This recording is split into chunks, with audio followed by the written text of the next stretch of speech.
గ్రామ పంచాయతీ ఎన్నికలు ముగిసి చాలా రోజులవుతున్నప్పటికీ పలు గ్రామాల్లో ఇంకా ఎన్నికల వేడి కొనసాగుతోంది. ఎన్నికల్లో ఓడిపోయిన సర్పంచ్ అభ్యర్థి తమకు మద్దతు ఇవ్వలేదన్న కోపంతో వరి నారు మళ్లకు గడ్డి మందు కొట్టాడని మెదక్ జిల్లా హవేలీ ఘనపూర్ మండలం పోచమ్మర్రాల గ్రామ రైతులు కలెక్టరేట్లో ఫిర్యాదు చేశారు. పంచాయతీ ఎన్నికల్లో తమ సామాజిక వర్గానికి చెందిన అభ్యర్థి రూప్ సింగ్కు మద్దతు ఇచ్చినట్లు రైతులు తెలిపారు. దానికి గాను గుడి నిర్మాణం కోసం 2 లక్షలు రూప్ సింగ్ ఇచ్చాడన్నారు. అయితే ఎన్నికల్లో రూప్ సింగ్ ఓడిపోయాడన్నారు. దీంతో తాను గుడికి ఇచ్చిన 2 లక్షలు తిరిగి ఇవ్వాలని లేదంటే ఆత్మహత్య చేసుకుంటారని రైతులు తెలిపారు.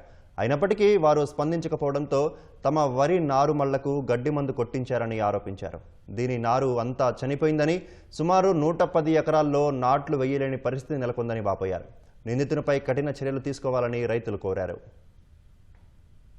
మాది ఒక తుకాలను అన్యాయంగా ఇయ్యాల మమ్మలను ఒక రోడ్డున పడేసిండంటే మేము బతుకులు ఆగమైనట్టు. ఈరోజు ఆ ఎలక్షన్ గురించి కక్ష పెట్టుకొని ఇంతవరకు దాకా 4 సోరలు వచ్చినాక కూడా మేము బాజాబ్ వేసినాము.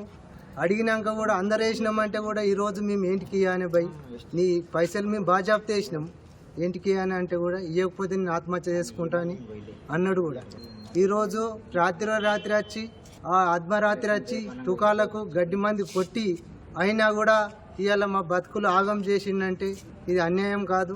గవర్నమెంట్ ఆదుకోవాలని కోరుకుంటున్నాం కలర్స్కి వచ్చి.